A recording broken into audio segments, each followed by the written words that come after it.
Hey guys, Bradley Staller here from Player Profiler. And I just wanted to start today's video by talking about how concussions, they're a serious matter, right? When NFL players are suspected of having a concussion, they undergo a specific protocol to ensure they're fit to return to the game. However, if they cannot meet the necessary requirements of this protocol, they're prevented from fully practicing or playing in that week's matchup. And I just want to say I had a similar experience where I suffered a concussion just this past week, and I had to follow a step-by-step process, meeting certain criteria before I could resume work, right?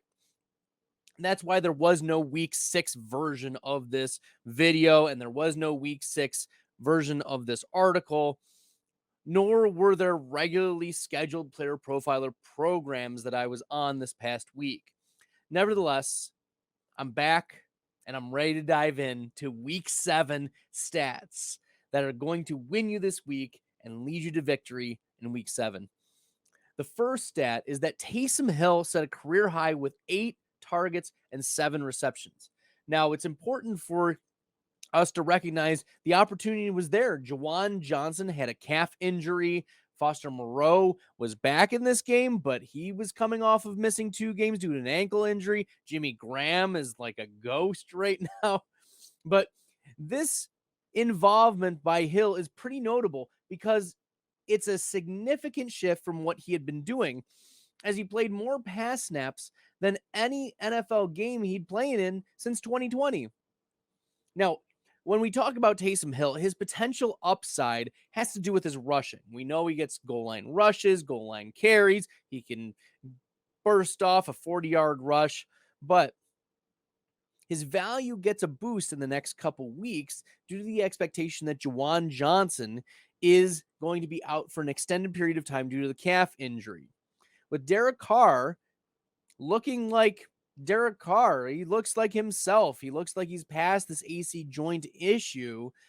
Taysom Hill, all he needs is one target in open space, and we know what he can do with the football. He can make a game-changing play. He can take one to the house, and that's why Taysom Hill is a priority streaming tight end until further notice, and especially given his renewed usage as a tight end. The second week winning stat is that Christian Watson leads all wide receivers with 11.4 yards after the catch per reception. And that's among wide receivers with at least 10 targets on the season.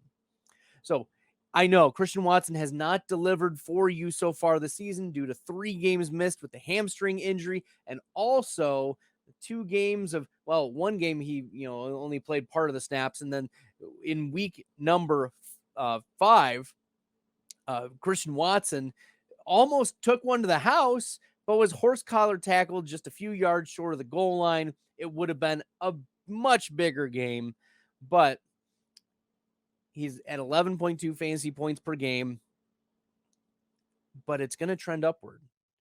He's delivered strong wide receiver 2, high-end wide receiver 2 metrics with elite wide receiver 1 upside. So the breakout performance is imminent for Watson. He ranks 16th among wide receivers in yards per route run. That's a good placement to be. Wide receiver 16. That's fine. We are not complaining about that. He is 3rd in win rate versus man coverage among all wide receivers.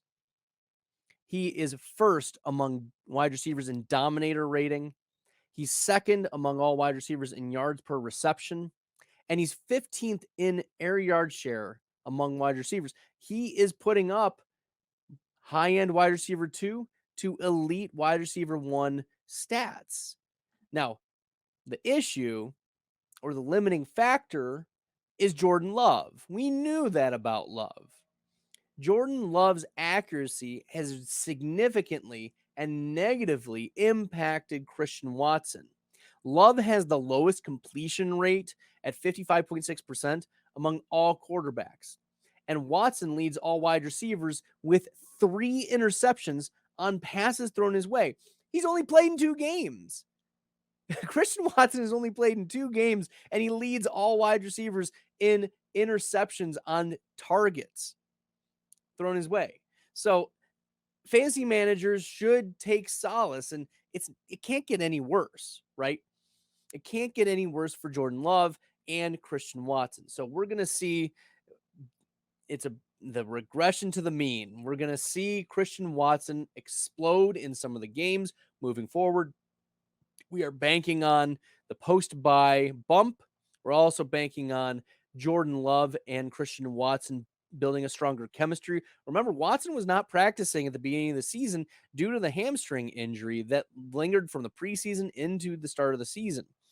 So there's a lot of reasons for optimism for Christian Watson, and he's shown elite upside and also very respectable metrics. So we need to continue to roll out Christian Watson in our fantasy lineups, trust the process, trust the talent, and trust the big plays that Watson can make. Third week winning stat is that Chuba Hubbard is top 10 among running backs in yards per attempt and yards after contact per attempt among all running backs with 50 or more carries on the season. So 50 or more carries through 6 weeks, we're talking like 8 carries per game. So among running backs that are getting decent enough usage, but not full-time players. In the most recent game against Miami, Chuba Hubbard assumed the primary running back role with the Panthers. He had 20 touches, he got 90 yards, and he got the touchdown in the game. That's exactly what we wanted from him. And despite Miles Sanders dealing with several injuries over the past few weeks, Hubbard has proven to be the more effective back even before those injuries. So as long as Sanders remains sidelined or nursing the injuries, he might be back in a part-time role, he might be limited.